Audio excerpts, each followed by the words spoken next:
You are a superstar. Symbol of a woman who be working for herself. You are a superstar.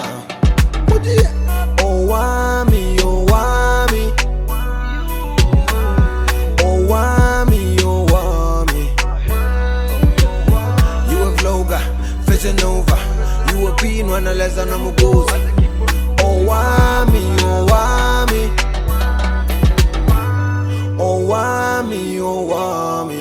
Hi my ninjas, how are you guys doing? It's Owamie aka Miss Fair for calling back for all entertainment. If it's the first time joining me, almost doing a little welcome. Please do make sure that you subscribe and obviously hit the bell. I absolutely love you, and do not forget to follow me on Instagram, TikTok, and Twitter. It's at boldly Owamie. Now my ninjas, today we're going to talk about something that is quite serious. Okay, I saw this actually trending, and I definitely had to give my opinion on this because I know that ninjas that literally wanted my opinion on this particular situation, and that is about Dr. Phophi. So Dr. Phophi, you guys, is the MEC of Limpopo Health Department, if I'm not mistaken. And so yeah, she's the MEC there. She has to be the one that makes sure that things are running smooth. You know, she has to oversee things and everything. And I honestly have only just heard one of my friends that is a doctor called Limpopo, so this is a secret, complaining about her. And then she was complaining about her because obviously whenever there's a problem, it's the MEC that they're going to deal with. So she was talking about some payments and this and the hours that they were working, and somehow there were schedules that were being changed and stuff, and she was not happy about this. So she's a doctor, right? So Dr. Phophi, in this particular situation, what had happened was she went into a ward and she got a woman that speaks Shona. So obviously that means that she's from Zimbabwe. And this is what she had to say. You speak Shona. And then how do you find yourself in Villa and Malala when you are supposed to be with Munangago there? You know he doesn't give me money to operate you guys.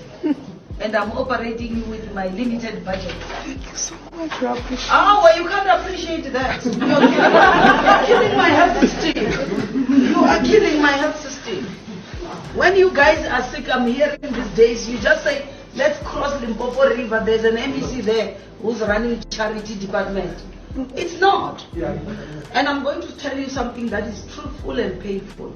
You know that SA goes and count people during the census and tell me that in Limpopo you have got 5.7 million people, and tell me out of that 5.7 million, 91% do not have medical aid. They are dependent on the state. 9% they will say has got medical aid, they depend on private hospitals. And then they go and give National Treasury. When National Treasury allocates its budget, they said Limpopo has got 5.7 million people, and they subtract the 7%, 9%, and they give me the budget of the 91 to do all these operations. Now, I am here, instead of using the budget for what it's meant for, I'm operating for what Munangagwa is supposed to do. And that is why when my people of Limpopo want health services, they can't get. And that is angering the community. Because you are coming here to, I was in George Masere. We are busy operating Mozambican National everywhere. And you are not even registered anywhere. You are not counted. You are even illegal. And you are abusing me. This is unfair. It's unfair. I can't go to Zimbabwe and get health care. Do you think they can allow to operate me? It's for their own people. I went to Canada recently. You know, before I entered the country, I must show, before they give me a visa, I must show them that a proof that indeed if I fell sick in Canada, I'll be able to cater for myself. It's only in South Africa where people just come in. And people have got problems with Minister Mtwaleni. You know why he's like this? It's because he was working in health and he knows the pain. And people call him xenophobic to say he's anti-Zimbabwe. He's not anti-anybody. Minister Mtwaleni was feeling the pain. I used to go with him to Musimo to see the problem there. So, says you won't be discharged until you settle your bill. You must charge it. CEO.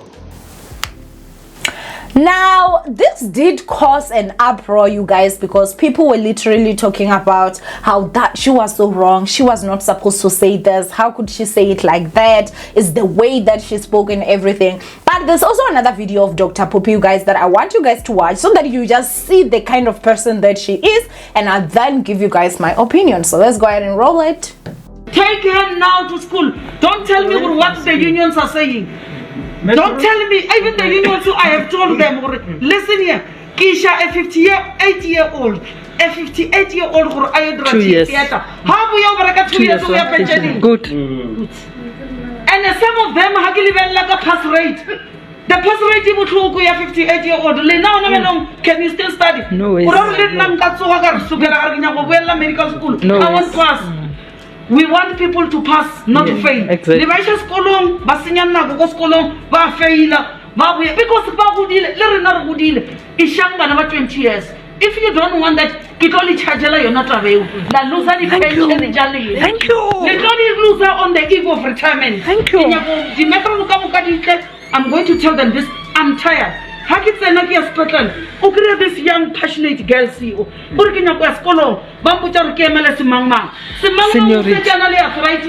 Exactly.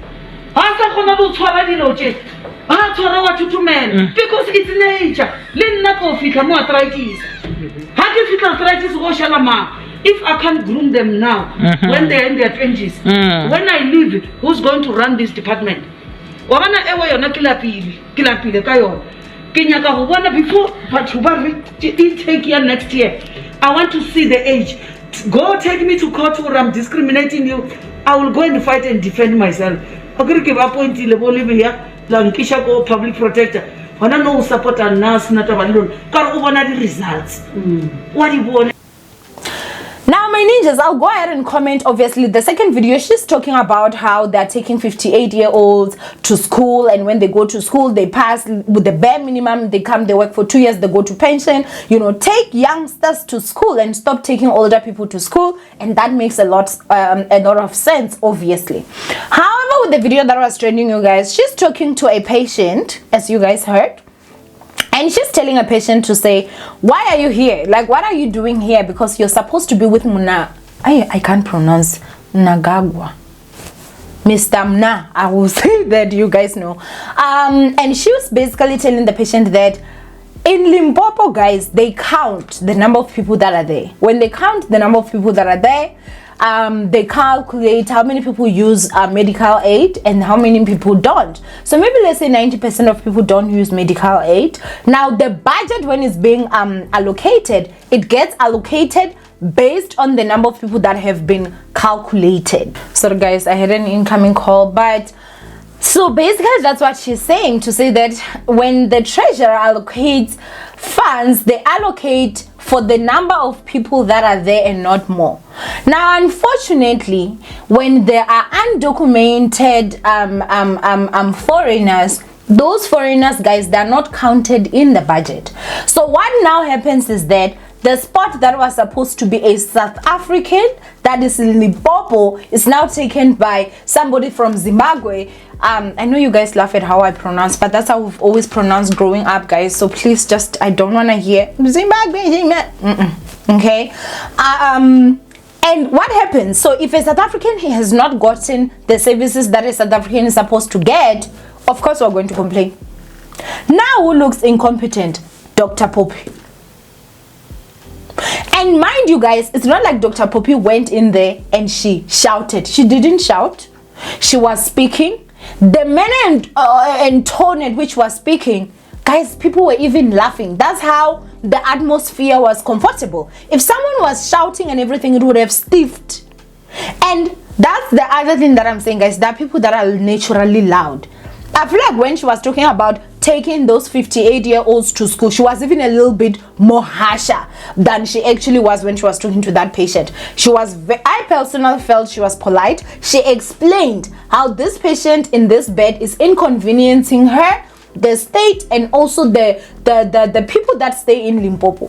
Now, mind you guys, it's unethical to retain somebody. So whether if they are documented or undocumented, they're from Zimbabwe, they're from wherever, they are going to have to get those services. But unfortunately, in getting those services, whilst an illegal or undocumented foreigner is getting an operation, a South African that is documented, and the budget that is allocated for them is busy dying on this side. So obviously, as an MEC, what do people expect her to do? To just be quiet?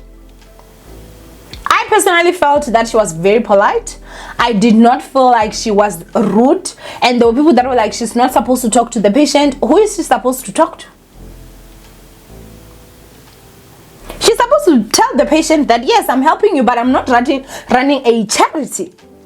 And this is how you are inconveniencing me. Because the other thing, again, that people don't understand, I think she also mentioned it in there, that there are actually undocumented foreigners that actually come into the country and they go to different clinics, guys, collecting birth control pills, and they get them for free. Remember, this is South Africa. When they're done, they go to Zimbabwe and sell the pills. So they're making money from what? From the pills that were supposed to be allocated to South Africans. There was also this other story that I heard that was saying that I don't know if they said 60% of the women that had given birth at that particular period of time were foreigners than even South Africans. That's money that could literally be allocated for something else. So I understand her frustrations, and I understand like where she's coming from. And I didn't feel like she was rude. I didn't feel like she shouted. I feel like it would have been something if she went in there and she started dragging the patient out and saying, get out of my hospital, hey, this and this. But she's simply talking to the patient. How was she unethical? I even saw this whole thing where they were saying that, oh, you know, she needs to be removed. I'm not saying that she's perfect. As I'm saying, I do have a friend, guys, that was complaining about some of the stuff that she was busy doing. Ain't nobody perfect in this world. But in this particular situation, hi Shem, guys, people are honestly reaching. The unfortunate part is that a lot of people refuse to just hear a simple truth. If you say the truth, everything she said was the truth, and they're saying that yes, it is. However, it's how you said. She was not shouting. However, you were not supposed to have told that person. Who are you supposed to have told that person? Mr. Muna, as I said, I can't pronounce his name. Was he the one sleeping on that bed? No. So, I mean, as I said, this is my unpopular opinion. If you've watched me long enough, you'll know that I always say this, that growing up, I grew up with people from Zimbabwe. We have always literally like taken them as sisters and brothers, as parents, you know. As Venda people, we originate from Bakaranga, and Bakaranga is literally from Zimbabwe. So, but however, when it comes to this whole situation, had it been that there was an extra allocation for undocumented foreigners or undocumented Zimbabweans or undocumented Mozambicans, then it would be something better, because at least it's not inconveniencing the documented people that are there. You get? Anyway, ninjas, I want you guys to go and comment down below what you guys think of this whole situation. I know this topic has died down, so I'm sorry that I only brought it late. You guys know Ugo has been delaying, okay? But we're fine now, so you know, we're about to get into this chende. Go ahead and comment down below what you guys think. Do not forget to thumbs up this video and obviously share. And as I'm saying, if the person is from Zimbabwe and they're documented, then they're already counted in the states, so that's not a problem. But the problem is the ones that are not documented and they're not counted in the states, and the budget does not include them, but they are there. That's where the inconvenience is. Anyway, ninjas, I love you guys. Stay blessed, and I will see you guys in my next upload. Bye, ninjas.